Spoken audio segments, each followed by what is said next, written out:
7টা জিনিস মানুষ মরে যাওয়ার পরে তার কবরে পৌঁছতে থাকে। ইন্না মিম্মা ইয়ালহাকুল মুমিন মিন হাসানাতিহি বা'দা মাউতিহি, মানুষ মরে যাওয়ার পরেও যে 7টা জিনিস তার কবরে পৌঁছায় তার মধ্যে একটা হচ্ছে মসজিদান বানাহু, সে যে মসজিদ বানিয়ে গিয়েছে ওই মসজিদের সওয়াব। সুবহানাল্লাহ পড়েন। আপনি টাকা দিয়ে মসজিদ বানিয়ে দিলেন, ওই মসজিদে মুসল্লিরা নামাজ পড়ে, রোজাদাররা এসে ওখানে ইফতার খায়, তাহাজ্জুদ আদায়কারীরা তাহাজ্জুদ পড়ে, তাদের সওয়াবের কমতি হবে না, কিন্তু তাদের সওয়াবের একটা পার্সেন্টেজ সওয়াব যে ব্যক্তি মসজিদ বানালো তার আমলনামায় আল্লাহ ঢুকিয়ে দেয়। সুবহানাল্লাহ বলতে পারলেন না? হে নামাজি আমার ঘরে নামাজ পড়ো আজ, দিল মে তোমার চরণ তলে হৃদয় যায় নামাজ। হে নামাজি আমার ঘরে নামাজ পড়ো আজ, দিল মে তোমার চরণ তলে হৃদয় যায় নামাজ। পড়েন আল্লাহু আকবার। কি সুন্দর লিখেছেন কাজী নজরুল ইসলাম। কাজী নজরুল ইসলাম খুব সুন্দর করে বলেছেন, মসজিদেরই পাশে আমায় কবর দিও ভাই, ঠিক কিনা? মসজিদেরই পাশে আমায় কবর দিও ভাই, যেন গোরে হতে মুয়াজ্জিনের আযান শুনতে পাই। আমার গোরের পাশে দিয়ে ভাই নামাজিরা যাবে, পবিত্র সেই পায়ের ধ্বনি এ বান্দা শুনতে পাবে। গোরা যাবে হতে গুনাহগার পাইবে রেহাই, মসজিদেরই পাশে আমায় কবর দিও ভাই। কত মানুষ নামাজি ভাই মসজিদানিহীনাতে, আল্লাহর নামের জিকির করে লুকিয়ে গভীর রাতে। আমি তাদের সাথে ওই আল্লাহ নাম জপতে চাই, আল্লাহর নাম জপতে চাই। পড়েন সবাই। মসজিদেরই পাশে আমায় কবর দিও ভাই, যেন গোরে হতেও মুয়াজ্জিনের আযান শুনতে পাই। চিল্লায় পড়তে হবে আমিন। কি দরদ ছিল আমাদের জাতীয় কবি কাজী নজরুল ইসলামের, মসজিদের পাশে আল্লাহ তুমি আমার কবর দিও। আল্লাহ এই দোয়াটা কবুল করে নিয়েছে, ঠিক কিনা? ওনার কবরের পাশে মসজিদ আছে না নাই? আছে। এজন্য মসজিদের সাথে সম্পর্ক জুড়ে দেওয়া এটা ইমানদারের আলামত, আর মসজিদকে ঘৃণা করা এটা মুনাফিকের আলামত। এজন্য আমরা যেন আমাদের হৃদয়টাকে মসজিদের সাথে জুড়ে দেই, মসজিদের সাথে যেন সুসম্পর্ক থাকে। মসজিদ সবার, মসজিদ নিয়ে দলাদলি নাই। দলাদলি আছে অনেক জায়গায়। হানাফি মসজিদ, আহলে হাদিস মসজিদ এরকম আমরা দেখি বা শুনি, এটা ঠিক না। হানাফি মসজিদ বলে কোনো কথা নাই, আহলে হাদিস মসজিদ বলে কোনো কথা নাই। মসজিদ সবার। ছোট্টখাট্ট বিষয় নিয়ে মসজিদে মারামারি, একজন হাত তোলে আরেকজন তোলে না, কিলাকিলি আছে না নাই? একজন বলে জোরে আমিন আরেকজন আস্তে আমিন, মারামারি আছে না নাই? এগুলো কি মারামারি করার কোনো বিষয়? কথা বলেন। সালাতে ফরজ আছে, ওয়াজিব আছে, সুন্নাহ আছে। খেয়াল করে বুঝবেন। ফরজ যদি নষ্ট হয় সালাত ভঙ্গ হয়, you have to repeat your সালাত। ওয়াজিব নষ্ট হলে সালাত ভঙ্গ হয় না, নতুন করে পড়া লাগে না, সেজদায় সাহু দিলেই সালাত আদায় হয়ে যায়। আর সুন্নাহ নষ্ট হলে নামাজ নষ্টও হয় না, নতুন করে পড়াও লাগে না, সৌ সেজদাও লাগে না, নামাজ আদায় হয়ে যায়। সুন্নাহ নষ্ট হলে এই যে হাত তোলা না তোলা এটা সুন্নাহ, আমিন জোরে বলা না বলা এটা কি সুন্নাহ, যেটা কোনো কারণে কেউ না করলেও তার নামাজ কবুল করে নিবে কি। আর এই সব সুন্নত আমাদের দেশে গিলাগিলি, মৌলভীবাজারে মাশাআল্লাহ এগুলা নাই, এখানেও আছে। এগুলোর অবসান ঘটুক, আমরা চাই কি চাই না? আর কত এই ছোটখাটো বিষয় নিয়ে আমরা এই বিভেদের প্রাচীর আর দেয়ালকে উঁচু করবো আমাদের মাঝখানে? কবে আমরা ঐক্যের সিন্ডিকেট করব? কবে? আর কবে সাদা মনের মানুষ হব? কবে? আর কত? অনেক হয়েছে, আন্না এবার থামেন। বিভেদের প্রাচীরকে ভেঙে চুরিয়ে দেন। ঐক্যের এমন সিন্ডিকেট করতে হবে যাতে কোনো অপশক্তি এই ঐক্যকে ভাঙতে না পারে, বানচাল করতে না পারে। চিল্লায় বলেন ঠিক কিনা? এজন্য মিউচুয়াল রেসপেক্টের দরকার, পারস্পরিক শ্রদ্ধাবোধ সব ক্ষেত্রে, রাজনীতিতে, সামাজিক অ্যাক্টিভিটিসে আমাদের আলেম ওলামাদের মধ্যে পারস্পরিক শ্রদ্ধাবোধের দরকার, মিউচুয়াল রেসপেক্ট। কেউ কাউরে রেসপেক্ট করে না, আমি যেটা বলছি এটাই সব, বাকি সব হারাম, এরকম বলে না অনেকে? এরকম যেন না করি। তাহলে মসজিদ সবার। মসজিদ আল্লাহর হাবিব সাল্লাল্লাহু আলাইহি ওয়াসাল্লাম খ্রিস্টানদেরকে মসজিদে ঢুকতে দিয়েছেন, আর আমরা মুসলমান ভাইয়ের জন্য মসজিদে তালা ঝুলাই দেই, আছে না নাই? আল্লাহর হাবিব সাল্লাল্লাহু আলাইহি ওয়াসাল্লাম কোথাও গেলেই প্রথমে মসজিদ বানাতেন। কি বানাতেন? মসজিদ বানাতেন। মক্কা থেকে হিজরত করে মদিনায় আসলেন, কোবায় থাকলেন কয়েক সপ্তাহ। কোবা পল্লীতে তিনি মসজিদ বানালেন, মসজিদ কোবা। ওখানে প্রতি শনিবার কেউ যদি ওযু করে ওখানে যে 2 রাকাত নামাজ পড়ে একটা কবুল উমরার সওয়াব আল্লাহ তাআলা তার আমলনামায় দিয়ে দেয়। মসজিদে কুবা বানালেন, তারপরে মদিনায় এসে মসজিদে নববী বানালেন আল্লাহর হাবিব সাল্লাল্লাহু আলাইহি ওয়াসাল্লাম, মসজিদে নববী। এটা ছিল আল্লাহ রাসূল সাল্লাল্লাহু আলাইহি ওয়াসাল্লামের বৈশিষ্ট্য। কোথাও গেলেই তিনি মসজিদ বানাতেন, মসজিদে নববী। হায় রে, এখন তো কত সুন্দর মসজিদ আমরা দেখি, আমরা যে সালাত পড়ি। আল্লাহর হাবিব সাল্লাল্লাহু আলাইহি সাল্লামের সময় মসজিদে নববী কি এরকম ছিল? কথা বলেন। ফ্লোর ছিল বালুর ফ্লোর। কিসের ফ্লোর? আমাদের মসজিদের ফ্লোর কিসের? টাইলস। আর আল্লাহ রাসূল সাল্লাল্লাহু আলাইহি ওয়াসাল্লামের মসজিদে নববীর ফ্লোর কিসের? কথা বলে না। তো আওয়াজ করে উত্তর দেন না কেন? কষ্ট হচ্ছে? দুপুরে খাইছেন না সবাই? কেন খান নাই কেন? রোজা রাখছিলেন? হ্যাঁ, ফজর বাদে আইছি। আচ্ছা ঠিক আছে, ঠিক আছে। আচ্ছা আচ্ছা, সাউন্ড নাই, কথা শোনা যায় না? তো এটা শুনলা কেমনে? জিজ্ঞেস করলাম কথা শোনা যায় না, কয় না। তো এটা শুনলা কি করে? মানে অল্প শোনা যায়, তাই তো? একটু পরে আমার বিদায় ঘন্টা বাজবে, আমি চলে যাবো। তোমরা ডিস্টার্ব করতে করতে আমার সময় শেষ। তোমরা ডিস্টার্ব করলে তোমাদের লস। আমি আমার টাইমের 1 মিনিটে বেশি যেতে পারবো না, কারণ এখানে আসরের সালাতের আজান শুরু হয়ে যাবে, এরপরে কোনো কথা নেই। আর বক্তব্য লম্বা করা এটা বেদাত। বেদাতকে আমি সুন্নাতের মধ্যে আনতে চাচ্ছি। একটা সময়ে একেবারে কমায় নিয়ে আসবো। এত প্রোগ্রাম আমি করতে চাই না। আমি ঘোষণা দিয়েছি আগামী বছরে সারা বাংলাদেশে আমার প্রোগ্রাম হবে 50টা। কয়টা? 50টা। এরপরের বছর 30টা, এরপরের বছর 20টা। বিভাগীয় প্রোগ্রাম করলেই চলবে আমার। এক এক বিভাগে যে 2 দিন 3 দিন খালাস। এত দরকার নেই, এত লম্বা চূড়ার বক্তব্যের দরকার নেই। আধা ঘন্টা চুপ করে শুনেন, কয়েকটা মেসেজ ড্রপ করি। Take it with you to your home, then practice and apply in the society. নিয়ে যান, আমল করেন, সমাজে কাজে লাগান। সমাজটা আলোকিত করে দিবে কে? খুতাবুকুম তাবিলা সালাওয়াতুকুম কাসীরা। আল্লাহ হাবিব সাল্লাল্লাহু আলাইহি ওয়াসাল্লাম বললেন, কিয়ামতের একটা আলামত, কিয়ামতের আগে তোমাদের বক্তব্য হয়ে যাবে লম্বা, সালাত হয়ে যাবে খাটো। সালাতের পরে তাসবিহ পড়তে চায় না লোকজন, ব্যস্ত, মহা ব্যস্ত, সুপার বিজি। কোত্থেকে আসলে এই ব্যস্ততা? আপনি রবের সাথে মুনাজাত, না যাই ইউনাজি মুনাজাত, আপনার রবের সাথে একাকী নীরবে কথা বলতে মনে চায় না আপনার? এত তাড়াহুড়ো কিসের? ধীর স্থির হন, একটু স্থির হন, একটু মনোদৈহিক প্রশান্তি অর্জনের চেষ্টা করুন। সব সময় ব্যস্ত, ধাক্কাধাক্কি, উচ্ছৃঙ্খলা, এগুলো আমাদেরকে শেষ করে দিয়েছে। এজন্য লম্বা চূড়া বক্তব্য ঠিক না। বক্তব্য শুনতে আমাদের ভালো লাগে, আমল করতে ভালো লাগে না। বক্তব্যটা শেষেই সিগারেট ধরায়, আসলে নাই। মাহফিল শেষেই বেরি ধরায়, কয় চমৎকার ওয়াজ করছে হুজুরে। ওয়াজটা সেরকম হয়েছে, অনেক কণ্ঠ সুন্দর হুজুরের। এতদিন ইউটিউবে দেখছি, আজকে সরাসরি দেখাইছি। আসলে নাই তো কি লাভ হয়েছে? লাভটা হয়েছে কি? এই যে মাহফিল শেষে বিড়িটা ধরাইলেন আর গেলেন, কোনো লাভ হয় নাই। এগুলো থেকে বেরিয়ে আসতে হবে। বছরের পর বছর আমাদেরকে শেখানো হয়েছে একভাবে। কেউ এই পরিবর্তনের আওয়াজ তোলে নাই। আওয়াজ আপনাকে তুলতে হবে। আওয়াজ তোলার জন্য এত মানুষ লাগে না, আপনি একাই যথেষ্ট। আপনি দাঁড়ান না সামনে, দেখবেন আপনার সামনে কেউ টিকে থাকতে পারবে না, ঠিক কিনা? কিন্তু আপনার শক্ত সিদ্ধান্ত লাগবে, পরিবর্তনের জন্য শক্ত মানসিকতা লাগবে, যে আমি পরিবর্তন করতে চাই। We have to change. যুগ জামানা পাল্টে দিতে চাই না অনেকজন। এক মানুষই আনতে পারে জাতির জাগরণ। এক মানুষই বিপদকালে বাঁচায় কাফেলায়, ক্ষুদ্র ডিঙ্গি বাঁচায় জাহাজ অসীম দরিয়ায়। এজন্য আপনার শক্ত সিদ্ধান্ত পারে আপনার মৌলভীবাজারটাকে দেশের শ্রেষ্ঠ জেলা, শ্রেষ্ঠ থানা হিসেবে আল্লাহর কাছে কবুল করতে, ঠিক কিনা? এই জন্য লম্বা চূড়া আলোচনা ঠিক না। ছোটখাটো অল্প কয়েকটা মেসেজ নিয়ে যেতে পারলেই দ্যাটস এনাফ।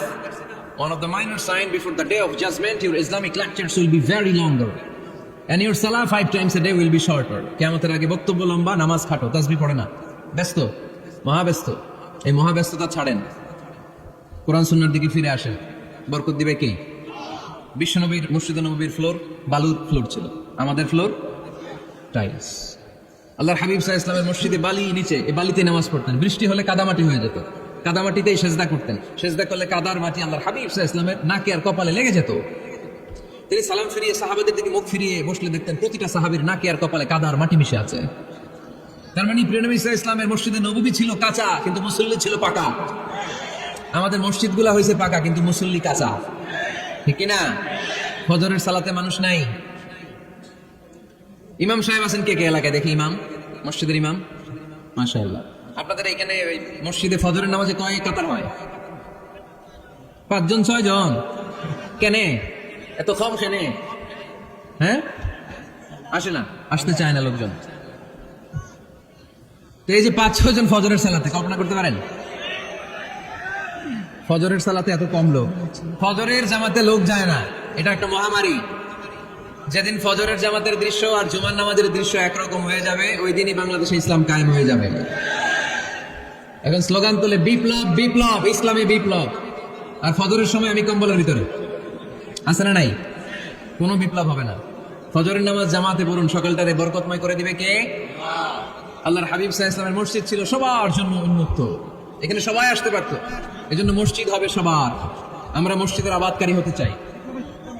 এজন্য রব্বুল আলামিন বলেন, ইন্নামা ইয়া'মুরু মাসাজিদাল্লাহি মান আমানা বিল্লাহি ওয়াল ইয়াউমিল আখির ওয়া আকামাস সালাতা ওয়া আতাজ যাকাতা ওয়া লাম ইয়াখশা ইল্লাল্লাহ ফাআসা উলাইকা আন ইয়াকুনু মিনাল মুহতাদিন। সুবহানাল্লাহ পড়েন। রব্বুল আলামিন বললেন, মসজিদের আবাদকারী হবে তারা যারা আল্লাহর প্রতি ঈমান আনে, আখিরাতের প্রতি ঈমান আনে, যারা সালাত কায়েম করে, যারা যাকাত আদায় করে, যারা দুনিয়ার কাউকে ভয় পায় না, ভয় পায় একজনকে, চিল্লায় বলেন তিনি কে? যাদের হৃদয়ে আছে আল্লাহর ভয়, তারা কবু পথ ভুলে যায় না। আল্লাহর প্রেম ছাড়া এই দুনিয়া কারো কাছে কোনো কিছু চায় না, ঠিক কিনা? তাহলে যারা মসজিদের আবাদকারী, এরা ভয় পায় একজনকে, চিল্লায় বলেন তিনি কে? মসজিদের আবাদকারীদের প্রথম গুণ, তারা আল্লাহ বিশ্বাস করে, তারা আখিরাতে বিশ্বাস করে, তারা সালাত কায়েম করে, তারা যাকাত আদায় করে, তারা আল্লাহ ছাড়া পৃথিবীর কাউরে ভয় পায় না। আল্লাহ বলেন, ফাআসা উলাইকা আন ইয়াকুনু মিনাল মুহতাদিন। আশা করা যায় তারাই হলো হেদায়েতের রাস্তার উপরে আছে, ঠিক কি না? তারাই মসজিদের আবাদকারী, যারা মসজিদে যায়, সালাত আদায় করে। এখন মসজিদের আবাদকারী আপনি হতে চান, আপনি মসজিদে যান না, আপনি আবাদকারী হতে পারবেন? মসজিদের অনেক সভাপতি আছে, মসজিদে যায় না, আছে না নাই? মৌলভীবাজারে এই সমস্যা বোধহয় নাই। মসজিদের সেক্রেটারি মসজিদে যায় না, আছে না নাই? তাহলে হইলো, এটা হইলো, এটা মেনে নেওয়া যায়? এই জন্য সভাপতি সাহেব, আপনি কষ্ট করে মসজিদ বানিয়েছেন, মসজিদে যাবেন। সভাপতি সাহেব, আপনি মসজিদে যাবেন। সেক্রেটারি সাহেব, আপনি মসজিদে যাবেন। তাহলে আপনি সঠিক মসজিদের আবাদকারী হবেন, ঠিক কিনা? আমরা মসজিদের আবাদকারী হতে চাই, ইনশাআল্লাহ। পড়েন উমরানুল মাসাজিদ। মসজিদের আবাদ কি করে করতে হয়? মসজিদ আবাদ করার এক নম্বর মাধ্যম হচ্ছে মসজিদ নির্মাণ করা। কি করা? নির্মাণ করা। খেয়াল করবেন, আল্লাহর হাবিব সাল্লাল্লাহু আলাইহি ওয়াসাল্লাম বলেছেন, মান বানা মসজিদান মিন মালিহি ফিদ দুনিয়া বানাল্লাহু লাহু বাইতান ফিল জান্নাহ। যে ব্যক্তি নিজের পকেটের টাকা খরচ করে দুনিয়াতে মসজিদ বানায়, আল্লাহ তাআলা তার জন্য জান্নাতে ঘর বানায়। 60টা জিনিস মানুষ মরে যাওয়ার পরে তার কবরে পৌঁছতে থাকে। ইন্না মিম্মা ইয়ালহাকুল মুমিন মিন হাসানাতিহি বা'দা মাউতিহি। মানুষ মরে যাওয়ার পরেও যে 7টা জিনিস তার কবরে পৌঁছায়, তার মধ্যে একটা হচ্ছে মসজিদান বানাহু। সে যে মসজিদ বানিয়ে গিয়েছে, ওই মসজিদের সওয়াব। সুবহানাল্লাহ পড়ে। আপনি টাকা দিয়ে মসজিদ বানিয়ে দিলেন, ওই মসজিদে মুসল্লিরা নামাজ পড়ে, রোজাদাররা এসে ওখানে ইফতার খায়, তাহাজ্জুদ আদায়কারীরা তাহাজ্জুদ পড়ে, তাদের সওয়াবের কমতি হবে না, কিন্তু তাদের সওয়াবের একটা পার্সেন্টেজ সওয়াব যে ব্যক্তি মসজিদ বানালো তার আমলনামায় আল্লাহ ঢুকিয়ে দেয়। এজন্য বেশি বেশি মসজিদ বানাতে রাজি আছেন তো? তাহলে মসজিদ আবাদ করার প্রথম মাধ্যম হচ্ছে মসজিদ বানানো। 2 নম্বর মাধ্যম হচ্ছে মসজিদে যেয়ে জামাতে সালাত আদায় করা। জামাতে সালাতুল জামাআ তাফদুলু সালাতাল ফরযি বি27 দারাজা। ঘরে নামাজ পড়লে, একা একা পড়লে যেই সওয়াব, জামাতে পড়লে 27 গুণ বেশি সওয়াব। সুবহানাল্লাহ বলতে পারলেন না? হে নামাজি আমার ঘরে নামাজে পড়ো আজ, দিল মে তোমার চরণ তলে হৃদয় যায় নামাজ। হে নামাজি আমার ঘরে নামাজে পড়ো আজ, দিল মে তোমার চরণ তলে হৃদয় যায় নামাজ। পড়েন আল্লাহু আকবার। কি সুন্দর লিখেছেন কাজী নজরুল ইসলাম। মসজিদ কেমন যেন মসজিদ তার নিজের ভাষায় আল্লাহর কাছে কেঁদে কেঁদে ফরিয়াদ জানায়, আল্লাহ নামাজিরা আমার ঘরে আসে না, কি সুন্দর টাইলস, কি সুন্দর মুসল্লা, কি সুন্দর এয়ার কন্ডিশন, সব আছে কিন্তু মুসল্লি নাই, ঠিক কিনা? মসজিদগুলো আল্লাহর কাছে ফরিয়াদ জানায়। এজন্য আমরা যেন মসজিদমুখী হই। কি মুখী? আওয়াজ করে বলতে হবে, কি মুখী? মসজিদমুখী। তাহলে মসজিদ আবাদের 1 নম্বর পদ্ধতি মসজিদ বানানো। 2 নম্বর মসজিদে বেশি বেশি দিয়ে জামাতে সালাত আদায় করা। 3 নম্বরে মসজিদের সাথে সম্পর্ক জুড়ে দেওয়া, হৃদয়টা যেন সবসময় মসজিদের সাথে লেগে থাকে। আল্লাহর হাবিব সাল্লাল্লাহু আলাইহি ওয়াসাল্লাম বললেন, সাবআতুন ইউযিল্লুহুমুল্লাহু ফি যিল্লিহি ইয়াওমা লা যিল্লা ইল্লা যিল্লু। 7 শ্রেণীর ব্যক্তিকে আল্লাহ তাআলা কিয়ামতের দিন আরশের নিচে ছায়া দিবে, যেদিন আল্লাহর আরশের ছায়া ছাড়া কোনো ছায়া পৃথিবীতে থাকবে না। সেই দিনটা কি এই দিনের মতো? কিয়ামতের দিনটা আজকের এই দিনের মতো হবে? 50,000 বছর হবে। এটা লেন্থ, এটা ডিউরেশন। কাআন সাফসাফা লা তারা ফিহা ইওয়াজা ওয়ালা আমতা। লেভেল প্লেইং ফিল্ড, তামার জমিন। একটু কল্পনা করেন তো ওই দিনটা কত ভয়ঙ্কর। বাবা ছেলেরে চিনবে না ওই দিন, ছেলে বাবারে চিনবে না। স্ত্রী স্বামীকে চিনবে না, স্বামী স্ত্রীকে চিনবে না, পীর সাহেব মুরিদ চিনবে না, মুরিদ পীর সাহেবকে চিনবে না, নেতা কর্মীকে চিনবে না, কর্মী নেতাকে চিনবে না। হায় হায়, ইয়া নাফসি বলে কাঁদবে। সূর্যটা মাথার কাছে চলে আসবে, সূর্যের তাপে মাথার মগজগুলো গলে গলে নাকের ছিদ্র আর কানের ছিদ্র দিয়ে টপ টপ করে বেয়ে বেয়ে মরবে। তৃষ্ণায় মানুষগুলো পাগল পাড়া, জিব্বাটা বের হয়ে নাভি পর্যন্ত ঝুলতে থাকবে। সেদিন সবাই পাগলের মতো ছুটতে থাকবে, কোনো ছায়া নাই আল্লাহর আরশের ছায়া ছাড়া। আল্লাহর হাবিব বললেন 7 শ্রেণীর ব্যক্তিকে আল্লাহ তাআলা আরশের নিচে ছায়া দিবেন।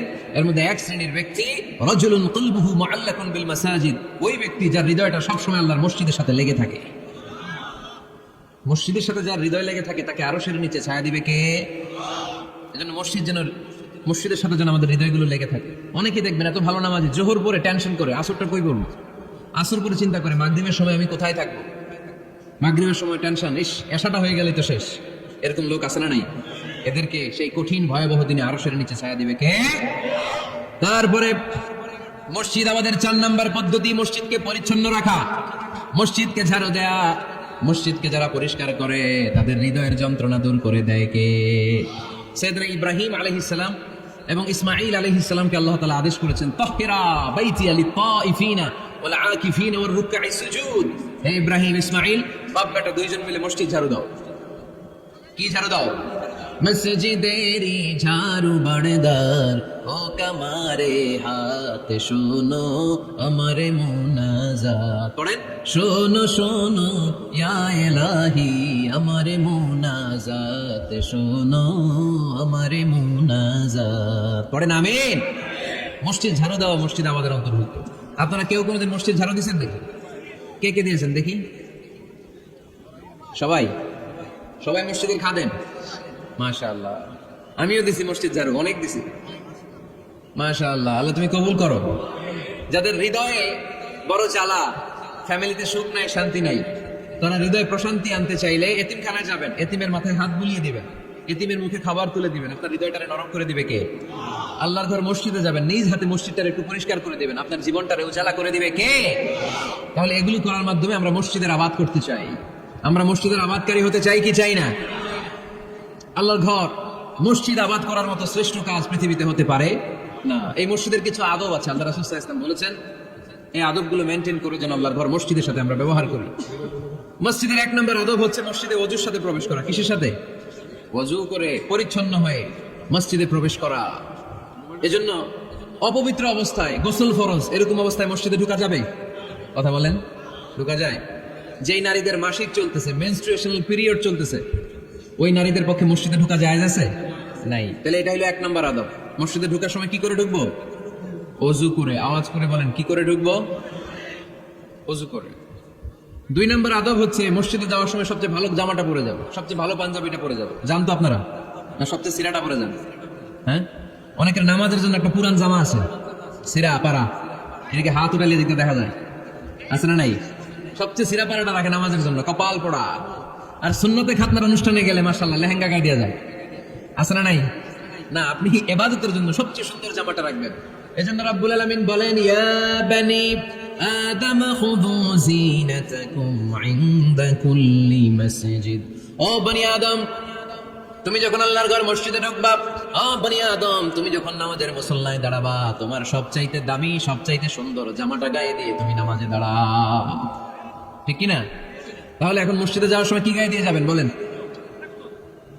খিতা করবেন? হ্যাঁ, মাশাআল্লাহ, হ্যাঁ, সবচেয়ে ভালো কাপড়টা আয়রন করে পারফিউম মেখে তারপরে আমরা যাব। রাজি আছেন তো? 3 নম্বর আদব হচ্ছে মসজিদে ঢোকার সময় বাম পা দিয়ে ঢুকতে হয়। কোন পা? আরো জোরে। এদেরকে গুতা মারা লাগে, নাহলে আওয়াজ বাড়ে না। এরকম ভলিউম টাইট করতে হয়, ভলিউম হাই করলে এরপরে বাড়ে। এমনি বলতে চায় না। আর ঘটনা কি? হ্যাঁ, খায় নাই। বদরের যুদ্ধ হয়েছিল রমাদানে, কোন সাহাবী খায় নাই, না খাইয়া একেবারে সাইজ করে দিয়েছে কাফেরদেরকে। আমরা না খেলেও আমাদের হৃদয় ইমানি শক্তি আছে না নেই? এই তো বোঝা যাচ্ছে ইমানি শক্তি আছে। এতক্ষণ আছিল কই? তা মসজিদে ঢোকার সময় কোন পা দিয়ে? এগুলো মনে থাকে আমাদের, ভুলে যাই আমরা, খেয়াল থাকে না তো এগুলা। এত কিছু মনের মধ্যে রাখলে এগুলো মনে থাকবে কেমনে? মসজিদে ঢোকার সময় কোন পা? আরো জোরে। বেরোয়ার সময় কোন পা? মনে থাকবে। মসজিদে যখন ঢুকবেন ডান পা দিয়ে ঢুকবেন আর দোয়া পড়বেন আউযু বিল্লাহিল আযীম ওয়া বিওয়াজহিল কারীম ওয়া সুলতানিহিল কদীম মিনাশ শাইতানির রাজীম। বিষ্ণু ইসলাম বললেন, যে ব্যক্তি মসজিদে ঢোকার সময় এই দোয়াটা পড়বে, শয়তান আফসোস শুরু করে, সে বলে হায় হায়, আজকের দিনের জন্য, সারা দিনের জন্য তো তুই আমার ওয়াসওয়াসা থেকে বেঁচে গেলি, আজকের সারা দিনের জন্য তোরে আমি হারালাম, আজকের সারাটা দিন আল্লাহর পক্ষ থেকে প্রোটেকশন নিয়ে তুই বেঁচে গেলি, আজকের জন্য যা, কালকে তোরে আমি ধরবো। এজন্য এই দোয়াটা পড়ার দরকার আছে না? আউযু বিল্লাহিল আযীম ওয়া বিওয়াজহিল কারীম ওয়া সুলতানিহিল কদীম মিনাশ শাইতানির রাজীম। 4টা বাক্যের দোয়া।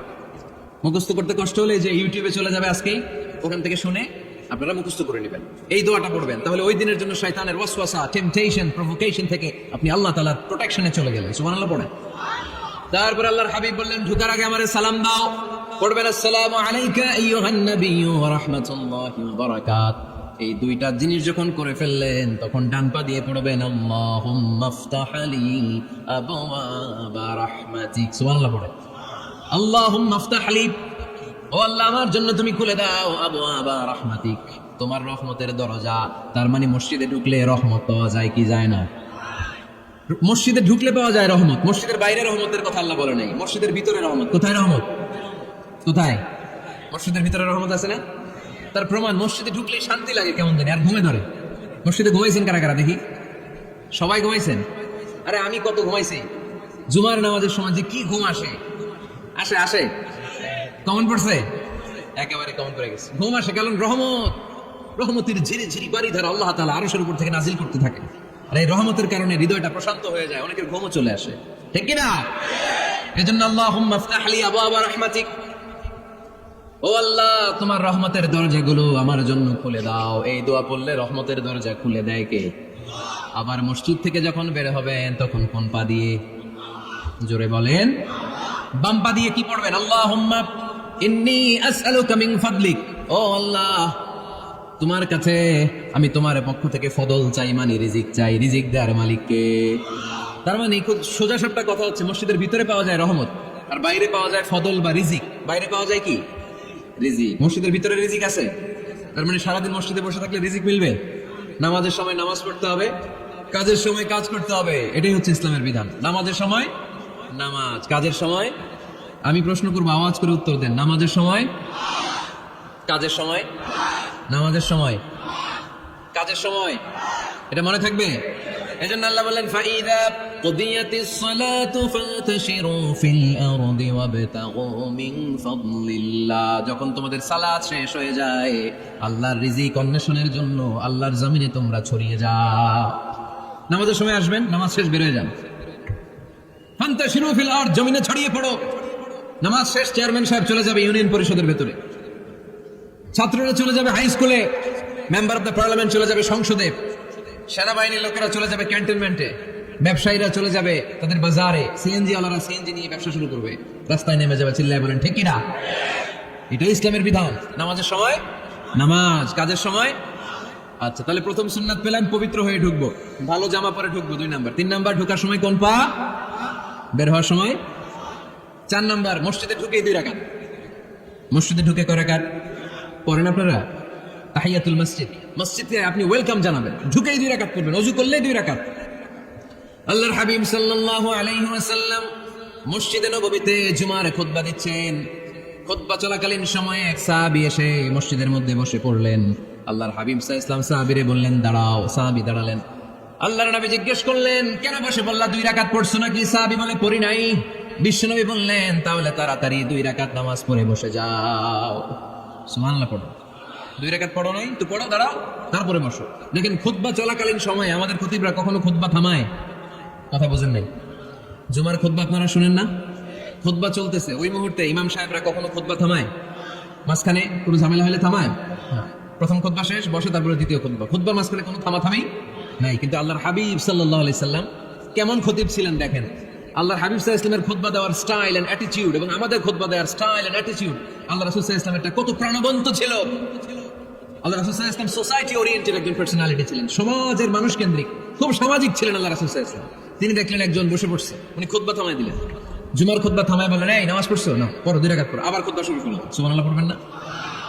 একবার তিনি খুতবা দিচ্ছেন, দেখলেন আল্লাহ রাসূল সাল্লাল্লাহু আলাইহি ওয়াসাল্লামের দুইজন নাতি হাসান আর হুসাইন রাদিয়াল্লাহু তাআলা আনহুমা, ছোট্ট মানুষ, কাতারের ভিতরে ঢুকে কোন সাহাবী টুপি টান দেয়, কারো পাগড়ি ধরে টান দেয়, একজন এদিকে দৌড় দেয়, আরেকজন ওদিকে দৌড় দেয়, মসজিদে একটা ডিস্টার্ব হচ্ছে। আল্লাহর হাবিব সাল্লাল্লাহু আলাইহি ওয়াসাল্লাম খুতবা থামিয়ে দিলেন, মিম্বার থেকে নেমে আসলেন, দুই নাতিকে দুই হাতে ধরলেন, ধরে আস্তে করে জান্নাতের এই দুই সর্দারকে নিয়ে মিম্বারের উপরে দাঁড়ালেন, এই হাতে এই নাতি, ওই হাতে আরেক নাতি, এরপর দাঁড়িয়ে দাঁড়িয়ে তিনি বাকি খুতবা দিলেন। পড়েন সুবহানাল্লাহ। কত প্রাণবন্ত খুতবা। উনিও খুতবা দিতেন, আমরাও খুতবা দেই। আল্লাহর হাবিব সাল্লাল্লাহু আলাইহি ওয়াসাল্লাম খুতবা দিচ্ছেন, এক সাহাবী এসে বলল, ইয়া রাসূলুল্লাহ, মদিনায় দুর্ভিক্ষ, বৃষ্টি নাই, আপনি বৃষ্টির দোয়া করেন। রাসূল সাল্লাল্লাহু আলাইহি ওয়াসাল্লাম খুতবা থামায় দিলেন, থামায় দিয়ে দোয়া শুরু করলেন, আল্লাহুম্মা আসকিনা গাইসান মুগীসান মারিআন মুরিআন নাফিআন গায়রা দার আজিলান গায়রা আজিল। আল্লাহ উপকারে বৃষ্টি দেন, যে বৃষ্টিতে আমাদের ফসল জন্মাবে, সবুজ ঘাস লতাপাতা জন্মাবে, আমাদের গবাদি পশুর রিজিক বাড়বে, এরকম উপকারে বৃষ্টি আমাদেরকে দিয়ে মদিনাটারে ধন্য করে দেন। বৃষ্টি শুরু হলো, জুমাবার বৃষ্টি, শনি রবি সোম মঙ্গল বুধ বৃহস্পতি শুক্র, টানা 7 দিন বৃষ্টি। এবার বৃষ্টির চোটে মদিনায় বন্যা হয়ে গেছে। এতদিনে দুর্ভিক্ষ, এতদিনে কি, এখন বৃষ্টির বরকতের দোয়া করছে, বৃষ্টিতে এবার বন্যা। যে সাহাবী বৃষ্টির জন্য দোয়া করতে বলেছিলেন, পরের জুমাবারের খুতবার সময় এসে ওই সাহাবী বলেন, ইয়া রাসূলুল্লাহ, আবার খুতবার মাঝখানে, ইয়া রাসূলুল্লাহ, আর বৃষ্টির দরকার নেই, আর দরকার নেই, এবার বৃষ্টি বন্ধের দোয়া করেন। আল্লাহর হাবিব সাল্লাল্লাহু আলাইহি ওয়াসাল্লাম খুতবা থামিয়ে আবার বন্ধের দোয়া, আল্লাহুম্মা হাওয়ালাইনা ওয়ালা আলাইনা, হে আল্লাহ আমাদের চারিদিকে দেন, মদিনাতে আর বৃষ্টির দরকার নাই। চিল্লায় পড়েন সুবহানাল্লাহ। এজন্য খতিব হবে এরকম প্রাণবন্ত খতিব। সমাজে কি চলে, কি ক্রাইসিস, কি সংকট, ইয়াংরা কোন সমস্যায় ভোগে, আমাদের রাজনৈতিক অঙ্গনে কি সমস্যা, আমাদের অর্থনৈতিক অঙ্গনে কি সমস্যা, আমাদের সামাজিক অঙ্গনে কি সমস্যা, আমাদের পরিবারগুলোর ভেতরে কি ঝামেলা, প্রত্যেকটা কথা মসজিদের মিম্বার থেকে আসার দরকার আছে না নাই? আল্লাহর হাবিব সাল্লাল্লাহু আলাইহি ওয়াসাল্লাম এভাবেই সমাজকে ঠিক করে দিতেন। 2 রাকাত মসজিদে ঢুকে আজকে থেকে আমরা পড়ব। মসজিদে ঢুকলেই কয় রাকাত মনে থাকবে না ভুলে যাবেন? তারপরে আল্লাহর হাবিব সাল্লাল্লাহু আলাইহি ওয়াসাল্লাম বলেছেন, খবরদার কবরের উপর মসজিদ বানিও না। কবরস্থান একদিকে, মসজিদ আরেক দিকে। কিন্তু বাংলাদেশে মসজিদের সাথে কবর মিলানো আছে না নাই? ছোট্ট একটা মসজিদ, কিন্তু এত বড় বাবার কবর আছে না নাই? এগুলো করবেন না আপনি। আগে হবে মসজিদ, পরে কবরস্থান। যেমন মসজিদে নববী হয়েছে আগে, তারপর বিশ্বনবীর কবর এখানে আছে না নাই? মসজিদে নববী প্রতিষ্ঠিত হয়েছে আগে, পরে বাকি কবরস্থান আছে না নাই? কিন্তু কোন আল্লাহর ওলির কবরস্থানের উপরে যদি মসজিদ বানান, তার উপর লানাত দিয়েছে কে? লানা রাসূলুল্লাহ আলাল ইয়াহুদ ওয়ান নাসারা ইত্তাখাযু কুবুর আমবিয়াইহিম মাসাজিদা। আল্লাহর রাসূলের লানত ইহুদি নাসারাদের উপর, কারণ ইহুদি আর নাসারাদের একটা খাসলাত, একটা বৈশিষ্ট্য ছিল, তারা তাদের নবীদের কবরের উপরে মসজিদ বানায় ফেলত। এটা করা যাবে?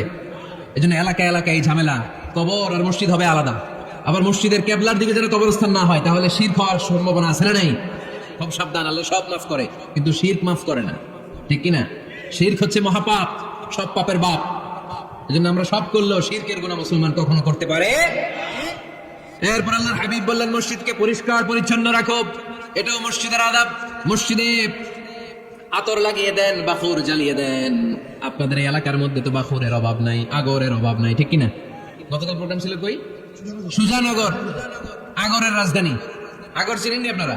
হ্যাঁ, এই যে দেহনেল উদ পারফিউম, আপনাদের এই যে মাহতাব সাহেবের আল হারামাইন, এরপরে যে আজমল কোম্পানি, এও আপনাদের এই মৌলভীবাজার এলাকার। এরকম অনেক কোম্পানি আছে দুবাই ভিত্তিক, গোটা বিশ্বে ওনারা ব্র্যান্ডিং করেছে। এগুলোর র ম্যাটেরিয়াল, কাঁচামাল যায় হচ্ছে আপনাদের মৌলভীবাজার থেকে। সম্মানিত ভাইয়েরা, মসজিদ পরিষ্কার পরিচ্ছন্ন রাখবেন, এই বাখুল জ্বালাবেন, দেহনেল উদ, এই পারফিউম গুলো ছড়িয়ে দিবেন। মসজিদের মধ্যে অনেক মসজিদে দুর্গন্ধ আছে না নাই? এই কার্পেটের মধ্যে ময়লা, পরিষ্কার করেন। আল্লাহর হাবিব সাল্লাল্লাহু আলাইহি ওয়াসাল্লাম বলেছেন, খবরদার।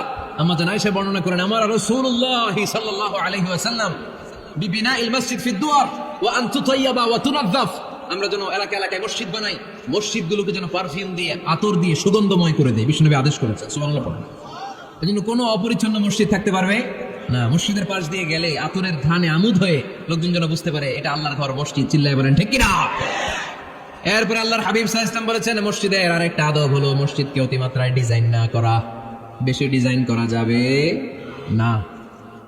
এমন ডিজাইন করা যাবে না যেটা মসজিদ বোঝাই যায় না। এত লাইটিং ফাইটিং করে, এটা কি মসজিদ না কমিউনিটি সেন্টার বোঝাই যায় না? আছে না নাই? আছে। এরকম যেন আমরা না করি সম্মানিত ভাইরা।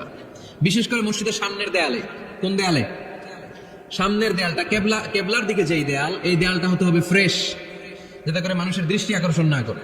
প্রায় মসজিদের দেয়ালের মাঝখানে দেখবেন আপনি ক্যালেন্ডার ঝুলায় রাখে, আছে না নাই? মৌলভীবাজারের কি অবস্থা? খিতা খবর আছে তো? এই যে ক্যালেন্ডার ঝুলায় রাখে, ওইখানে দেখবেন বিভিন্ন মসজিদের ছবি, এতিমখানার ছবি, মানুষের ছবি। তো মানুষ নামাজে পড়ে আবার ওগুলোও তাকায়, আছে না নাই? প্রথম কাতারে পরে ওইখানে কি লেখা, এগুলো পরে তার ডিস্টার্ব হচ্ছে না? এই মুসল্লির দৃষ্টি যাতে অন্যদিকে না যায় এটা খেয়াল রাখতে হবে। যদি পারা যায় মসজিদের সামনে কোনো ঘড়ি টড়ি চলবে না, ঘড়ি মসজিদের পেছনের দেয়ালে, সময়সূচি পেছনের দেয়ালে, সব পেছনে। সময় কয়টা বাজে ওটা ইমাম দেখলে চলবে, ইমাম এভাবে দেখে নিবে, আপনারাও দেখে নিবেন। কিন্তু সামনের দেয়ালটা যত সিম্পল করা যায়। আল্লাহর হাবিব সাল্লাল্লাহু আলাইহি ওয়াসাল্লাম নামাজ পড়া অবস্থায় সামনে এমন কিছু রাখতেন না যেটার দ্বারা আল্লাহর হাবিব সাল্লাল্লাহু আলাইহি ওয়াসাল্লামের সালাতে মনোযোগ অন্যদিকে চলে যায়। আমরা যখন সালাত পড়ি যদি অন্যদিকে তাকাই, ফেরেশতার মাধ্যমে আল্লাহ একটা ডাক দেয়, বলে আকবিল, এই বান্দা ফিরে আয়, তোর নজর থাকা দরকার সিজদার জায়গায়, ফিরে আয়। আপনি আবার যখন অন্যদিকে তাকান আল্লাহ বলে ফিরে আয়, সিজদার দিকে তাকা। আপনি আবার যখন ঘড়ির দিকে তাকান আল্লাহ বলে আকবিল, ফিরে আয়, সিজদার দিকে তাকা। আপনি যখন আবার অন্যদিকে তাকান তখন আল্লাহ বলে লা হাজাতা লি ইলা সালাতি, তোর এই নামাজের দরকার আমার নাই। নাউজুবিল্লাহ পড়বেন না? তোর এই নামাজের দরকার আমার নাই। ওযু করে কষ্ট করে যাকে খুশি করার জন্য আপনি সালাতে দাঁড়ালেন, উনি যদি বলে এই নামাজের দরকার নেই, তা কার জন্য নামাজ পড়লেন আপনি? কথা কি বুঝতে পেরেছেন? এই জন্য এলাকার গণ্যমান্য ব্যক্তিবর্গ আছে, আমাদের চেয়ারম্যান সাহেব আছে, আরো অন্যান্য বিজনেস ম্যাগনেটরা আছে, আপনারা মসজিদ যখন নির্মাণ করবেন সামনের দেয়ালটা যত সাদামাটা হতে পারে ততই ভালো। এমনকি জায়নামাজের মধ্যে এখন কাবা ঘরের ছবি আছে না? নাই? আছে না? কি মুসলমান আমরা, নিজের কাবারে নিজে লাথি মারি নামাজের আগে, মনের অজান্তে নিজের কাবাকে নিজে লাথি মারছি। এরকম জায়নামাজ ব্যবহার করা নিষেধ, চিল্লায় বলেন ঠিক কিনা? সাদা ফ্রেশ জায়নামাজ বাজারজাত করেন, আপনাদের সিদ্ধান্তই ওনাদের ব্যবসা বয়কট হয়ে যাবে। আপনারা যদি এখন থেকে মসজিদের মিনারা আর কাবা ঘরের যে প্রতিকৃতি বা ছবি, এরকম ছবি সম্বলিত জায়নামাজ কিনা বন্ধ করে দেন, এদের মার্কেট থাকবে? কথা বলেন।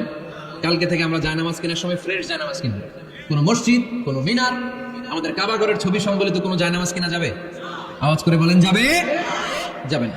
এগুলো হচ্ছে মসজিদের আদাব, এগুলো রক্ষা করে মসজিদে ঢোকার দরকার আছে না নাই? পৃথিবীতে 3টা মসজিদ সবচাইতে শ্রেষ্ঠ মসজিদ, কয়টা? আওয়াজ করে বলেন না। 1 নাম্বার মসজিদুল হারাম, ফাওয়াল্লু উজুহাকুম শাতরা, যেখানেই তোমরা নামাজ পড়ো না কেন মসজিদের হারামের দিকে হয়ে নামাজ পড়ো। কিবলা কোন দিকে আজকে? এদিকে, এইদিকে কিবলা। আমি যদি এদিকে হয়ে পড়ি নামাজ হবে না? হবে না কেন? কারণ কিবলামুখী হয়ে নামাজ পড়া ফরজ। চিল্লায় বলেন ঠিক কিনা? মসজিদুল হারাম পৃথিবীর প্রথম মসজিদ, ওখানে একটা ঘর আছে, ঘরটার নাম হলো কাবা। ইন্না আউওয়ালা বাইতিন উদিআ লিন-নাসি লাল্লাযী বিবাক্কাতা মুবারাকা। এই পৃথিবীর প্রথম ঘর, যেই ঘরটা স্থাপিত হয়েছে বাক্কা শহরে। বাক্কা মক্কার আগের নাম, এখন শহরের নাম বাক্কা, আগে নাম ছিল কি? সবাই বলেন কি নাম ছিল? বাক্কা। এটা পৃথিবীর আদি ঘর, সব নবীদের পরশধন্য পদধূলিতে এই জায়গাটা বরকতময় হয়েছে। এটা এমন ঘর যে ঘরের চারদিকে 1 রাকাত নামাজ পড়লে 1 লক্ষ রাকাতের সওয়াব পাওয়া যায়।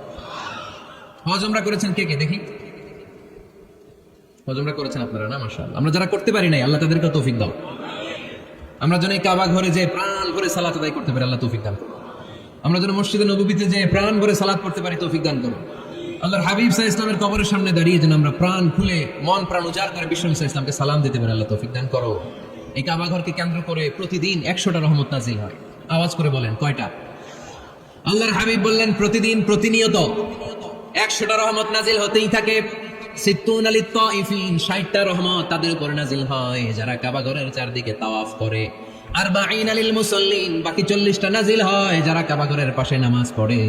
20 লিন নাযিরিনা ইলাল কাবা, বাকি 20টা রহমত প্রতিনিয়ত নাজিল হয় যারা তাওয়াফ করে না, সালাত আদায় করে না, শুধু কাবার গিলাফের দিকে তাকিয়ে থাকে।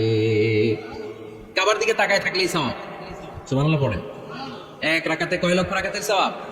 এজন্য আল্লাহর হাবিব সাল্লাল্লাহু আলাইহি ওয়াসাল্লাম বলেছেন লা তুশাদ্দুর রিহাল ইল্লা ইলা সালাসাতি মাসাজিদা, স্পেশাল ভার্চু এন্ড রিওয়ার্ড, বিশেষ সওয়াবের নিয়তে পৃথিবীর এই 3টা জায়গা ছাড়া কোথাও নিয়ত করে ভ্রমণ করা জায়েজ নাই। 1 হচ্ছে মসজিদুল হারাম, 2 হচ্ছে মসজিদ নববী, 3 হচ্ছে মসজিদুল আকসা। এই 3টা মসজিদ ছাড়া পৃথিবীর কোনো মসজিদে নিয়ত করে সফর করা যাবে না, বিশেষ নিয়তে সফর করা যাবে না। যে আমি যদি এই মৌলভীবাজারের জামে মসজিদে যাই বেশি সওয়াব পাওয়া যাবে, এই নিয়তে সফর করা যাবে না। বেশি সওয়াব শুধু এই 3 মসজিদে। মসজিদুল হারামে 1 রাকাতে কত রাকাতের সওয়াব? কথা কয় না, বুঝে নাই বোধহয়, কয় লক্ষ। আর মসজিদে নববীতে 1 রাকাতে 1000 রাকাতের সওয়াব। আরেক বর্ণনা আছে 50,000, বর্ণনাটা দুর্বল। সহিহ বর্ণনা এসেছে 1 রাকাতে 1000 রাকাতের সওয়াব। মসজিদুল আকসায় সালাত পড়লে 1 রাকাতে, এক বর্ণনা এসেছে 250 রাকাতের সওয়াব, আরেক বর্ণনা এসেছে 500 রাকাতের সওয়াব। এই 3টা মসজিদ ছাড়া যে নামাজ পড়লে বেশি সওয়াব হবে, এই নিয়তে সফর করা যাবে? চিল্লায় বলেন যাবে। তবে মসজিদটা দর্শন করার জন্য যেতে পারবে।